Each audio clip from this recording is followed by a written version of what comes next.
মরক্কোর বিপক্ষে ড্রয়ের পর সমালোচনার মুখে পড়েছিল ব্রাজিল। সেই চাপ কাটিয়ে ফিলাডেলফিয়ায় হাইতিকে ৩-০ গোলে গুড়িয়ে দিয়েছে সেলেসাওরা। এই জয়ে সি গ্রুপের শীর্ষে উঠে এসেছে কোচ আনচেলত্তির দল। ম্যাচের শুরু থেকেই আক্রমণাত্মক ব্রাজিল। ২৩ মিনিটে ভিনিসিয়াসের শটের রিবাউন্ডে প্রথম গোল করেন ম্যাথিউস কুনহা। মাত্র ১৩ মিনিট পর ভিনিসিয়াসের নিখুঁত পাস থেকে জোড়া গোল পূর্ণ করেন তিনি। প্রথমার্ধের শেষ দিকে পাকেতার লম্বা পাস ধরে বক্সে ঢুকে দারুণ প্লেসিংয়ে তৃতীয় গোল করেন ভিনিসিয়াস জুনিয়র নিজেই। বিরতিতেই ৩-০ ব্যবধানে এগিয়ে ব্রাজিল।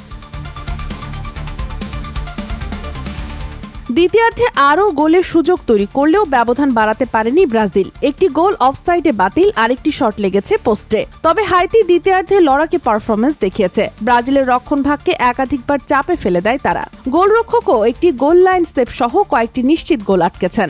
২ ম্যাচে ৪ পয়েন্ট নিয়ে গোল ব্যবধানের শীর্ষে ব্রাজিল, সমান পয়েন্টে দ্বিতীয় মরক্কো। শেষ গ্রুপ ম্যাচে স্কটল্যান্ডের মুখোমুখি হবে আনচেলত্তির দল। সেই ম্যাচও জিতলে নকআউটে আরও শক্তিশালী পজিশনে থাকবে সেলেসাওরা। Sheikh Masuma, news desk, daily our Bangladesh.